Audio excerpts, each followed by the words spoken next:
এক বাদশাহ সফরে বের হয়ে দেখতে পেলেন একজন রাখাল হেঁটে আসছে, আর তার পেছনে অনেকগুলো ছাগল সারিবদ্ধ হয়ে লাইন ধরে খুবই সুশৃঙ্খল ভাবে হেঁটে আসছে। এই দৃশ্য দেখে বাদশাহ খুবই আশ্চর্য হয়ে সেই রাখালকে জিজ্ঞেস করলেন, কি ব্যাপার, এই অসভ্য ছাগলগুলোকে তুমি সভ্য বানাইছো কেমনে?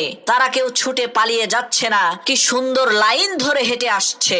তখন সেই রাখাল বলল, মহামান্বিত বাদশাহ, আমার এই ছাগলগুলোর মধ্য থেকে যে লাইন থেকে বের হয়ে যায় তাকে এমন পিটুনি দেই ভবিষ্যতে সে আর কখনোই লাইন থেকে বের তো হয়ই না, বরং ওই একটা ছাগলকে পিটুনি খেতে দেখে বাকি সবগুলো ছাগল ঠিক হয়ে যায়। রাখালের এই কথা শুনে বাদশা বলল, তোমার এই অসভ্য ছাগলগুলোকে যেইভাবে তুমি সভ্য বানিয়েছো, ঠিক একই ভাবে আমার এই দেশের অসভ্য মানুষগুলোকে তুমি কি সভ্য বানাতে পারবে?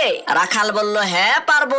বাদশা বলল, তাহলে আজ থেকে তুমি প্রধান বিচারপতির দায়িত্ব পালন করবা। পরের দিন এক চোরের বিচার হবে। প্রধান বিচারপতির দায়িত্বে থাকা সেই রাখাল হুকুম করলেন, আমি মহান আল্লাহ রাব্বুল আলামিনের পবিত্র কালাম কোরআনের বিধান অনুযায়ী ফয়সালা করছি, তোমরা এই চোরের হাতটা কেটে দাও।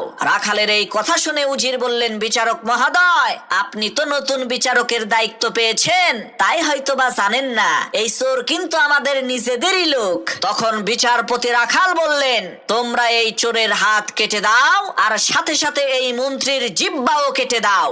রাখালের এই একটা ফয়সালা কার্যক্রম হওয়ার কারণে দেশের মধ্যে শান্তি চলে আসলো।